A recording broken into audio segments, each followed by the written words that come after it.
Olá, pessoal, tudo bem com vocês? Vamos dar início à nossa aula de tecnologia das construções, nossa primeira aula.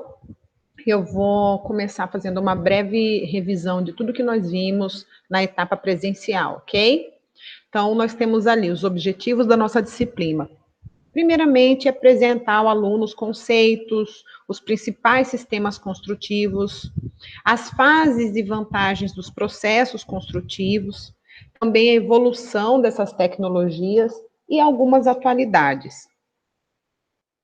Ainda orientar o aluno para o planejamento, para a implementação e gestão dos principais processos e tecnologias em obras e algumas situações que nós passamos dentro do nosso segmento da construção civil.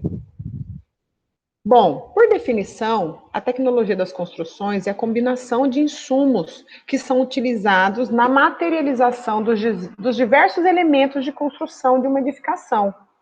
E isso denomina-se por solução construtiva. A combinação das soluções construtivas que formam os pavimentos, as paredes, as vedações, as coberturas, é conhecida por sistema construtivo. Devido à investigação e também à evolução tecnológica que se desenvolve no domínio da construção, existem atualmente inúmeros exemplos de novos sistemas construtivos que vêm surgindo todos os dias, né, novas soluções aí no mercado. Porém, há cerca de 10 mil anos atrás, tendo descoberto a agricultura, a pecuária, o homem deixou de ser nômade, passando a residir em um local fixo. Então surgiram os primeiros edifícios permanentes e as primeiras aldeias. Desde essa época, o homem vem erguendo construções que o abriguem, que permitam a reunião de grandes comunidades, irmandadas por um objetivo, seja ele religioso, político ou de lazer, que possibilitem a transposição de um rio à barragem de um curso d'água. As primitivas construções iniciais deram lugar às monumentais pirâmides egípcias, aos harmoniosos templos gregos, às extraordinárias cúpulas romanas e à sublime catedral gótica, às imensas pontes de ferro e de aço e aos enormes arranha-céus de aço e de concreto, que é o que a gente vê hoje. Então, eu tenho aqui para vocês algumas imagens de sistemas construtivos, de edificações, de obras que vêm sendo edificadas ao longo dos anos. Temos as pirâmides, os templos gregos, as cúpulas romanas, a catedral gótica, que é uma obra assim, fantástica. Eu olho e falo como, há quanto tempo atrás conseguiram fazer uma obra tão grandiosa como essa, sem a tecnologia que nós temos hoje. E hoje, com toda a tecnologia, a gente vê ainda problemas e obras, né, com patologias inacreditáveis. A gente tem aqui essa ponte na Holanda, maravilhosa, e também hotel em Dubai. Todo mundo já viu essa imagem, né? Então, além do aparecimento de novos sistemas construtivos, também nas últimas décadas se tem assistido ao ressurgimento de algumas soluções correntes do passado devido ao crescimento da consciência ecológica. Com a aplicação da ciência, né, à construção, o homem passou a compreender melhor o ambiente em que ele vive, a relação que ele tem com o ambiente em que ele vive, e aprendeu a corrigir o comportamento de alguns sistemas construtivos do passado, que agrediam mais o meio ambiente, né, e que hoje tem alguns cuidados que são tomados por conta desse entendimento da inter-relação entre o ambiente e o ser humano, e que se mostram atualmente mais compatíveis com o equilíbrio dos ecossistemas. O rápido surgimento de novos sistemas construtivos, esse crescimento desenfreado e o avanço da tecnologia na segunda metade do século XX, que foram aplicados na construção civil, vêm sendo estudados, aprimorados, pesquisados a cada dia em busca de soluções técnicas mais rápidas, mais econômicas, sustentáveis e mecanizadas. E atendendo ao elevado número de soluções e sistemas construtivos disponíveis no mercado, para a seleção do mais adequado, é necessário considerar as vantagens e reservas de cada um deles, atendendo ao tipo de clima, distância até a fonte do recurso, disponibilidade econômica, estilo arquitetônico e estética pretendidos. Então, quando a gente pensa numa tecnologia, um sistema construtivo, nós temos que considerar vários pontos, como eu disse aqui, ó. O tipo de clima da região, a distância até a fonte do recurso, a disponibilidade econômica do cliente ou do mercado, o estilo arquitetônico pretendido, porque nós temos que preocupar também com o bem-estar de quem vai estar na edificação, a estética pretendida também. E aí sempre aparecem algumas questões quando nós estamos executando, né, o planejamento ou tendo aquela primeira conversa, o briefing com o cliente. E aí vem um questionamento. Para isolar o calor, qual é a melhor opção de sistema construtivo? É o tijolo cerâmico ou o bloco de concreto? Aí eu faço essa pergunta para vocês analisando essas duas imagens. Nós temos aqui, por exemplo, Cuiabá. Qual é o melhor sistema construtivo para Cuiabá? É a utilização do tijolo cerâmico ou do bloco de concreto? Para poder definir, pessoal, é preciso entender as vantagens e também as desvantagens de cada sistema. Mas para essa variável clima, a gente precisa entender um fundamento da transmitância térmica. Ele é um indicador de desempenho térmico das edificações, sendo definida como fluxo de calor que na unidade de tempo e por unidade de área passa através de um componente para uma diferença unitária entre as temperaturas do ar em contato com cada uma das faces desse mesmo componente. Então, nós podemos afirmar que quanto menor o valor da transmitância térmica, mais isolante é o conjunto. Comparando os dois tipos de bloco de concreto, a gente tem aí de 9 e de 14 centímetros, nós podemos perceber que o de maior largura possui a menor transmitância térmica e por isso é o mais recomendado para deixar o ambiente interno mais protegido das mudanças de temperatura. Vou voltar aqui, lembra o que a gente falou? Quanto menor o valor da transmitância térmica, mais isolante é o conjunto.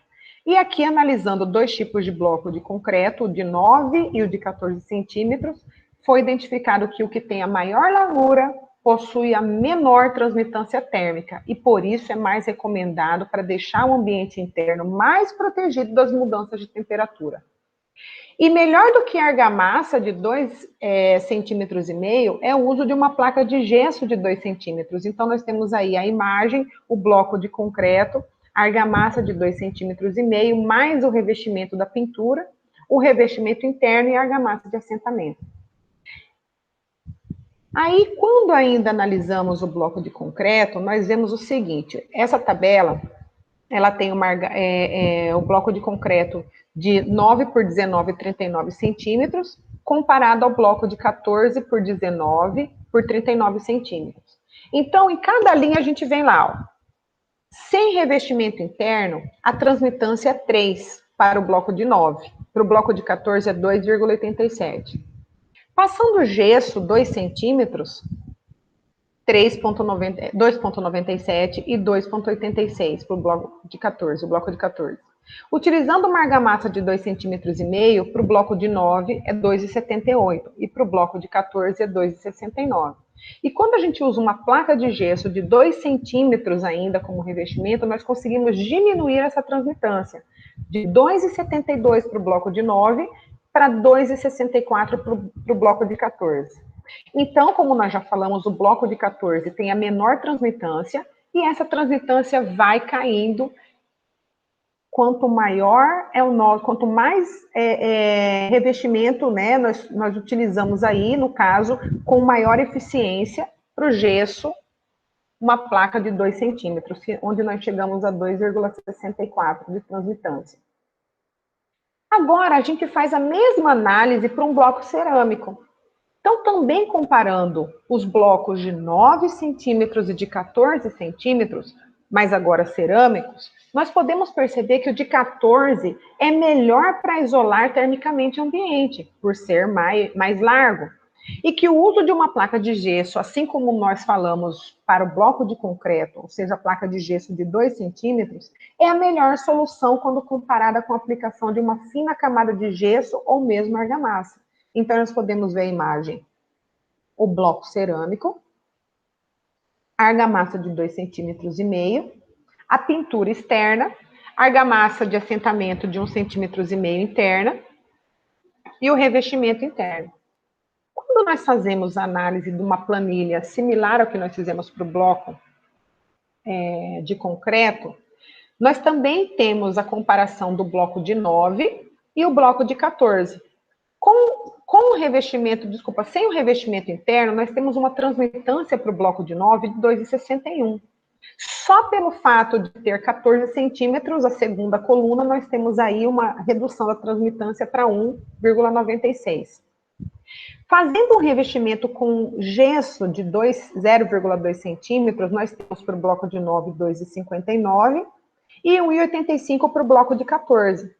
Essa transmitância cai quando nós utilizamos a argamassa de 2,5 centímetros, cai para 2,43 para o bloco de 9 e para 1,85 para o bloco de 14.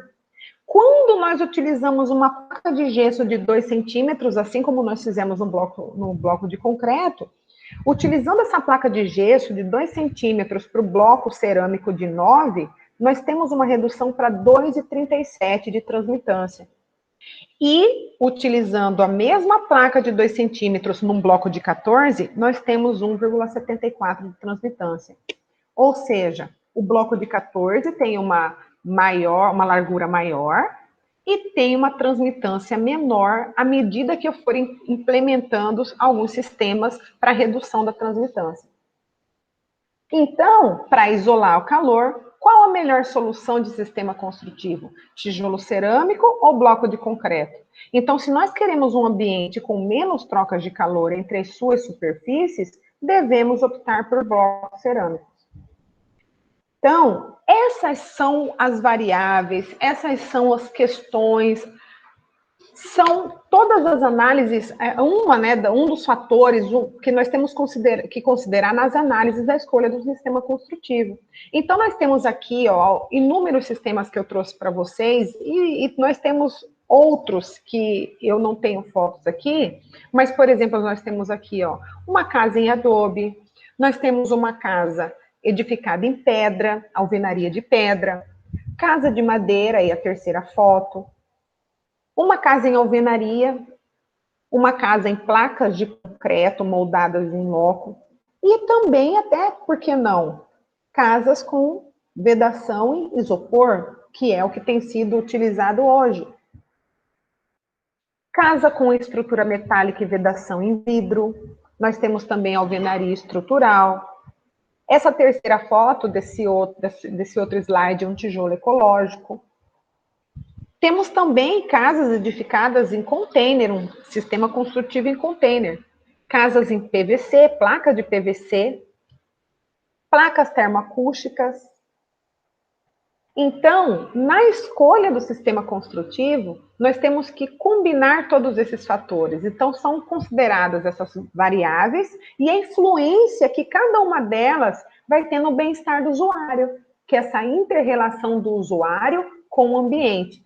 Então, nós temos aí que considerar, como nós falamos, o clima, o tipo de solo, qual é o custo que cada sistema tem, para saber qual é o custo apropriado para aquele mercado ou para aquele cliente, qual a finalidade do uso, é residencial, é industrial, é hospitalar. Então, o tipo do sistema construtivo vai influenciar dependendo da finalidade do uso. Qual é a preferência do usuário, do mercado, ou para quem se pretende construir? Também temos a questão da legislação. Por exemplo, aqui em Cuiabá, se você em determinados condomínios, nós temos ali, além da legislação municipal, tem a legislação do condomínio. Em determinados condomínios, você não pode simplesmente comprar um terreno ou orientar o seu cliente a construir uma casa com placas, vedação em placa de isopor, porque não atende à legislação interna. Aí vem a distância, a localização e tem outros fatores também que devem ser considerados na escolha do sistema construtivo.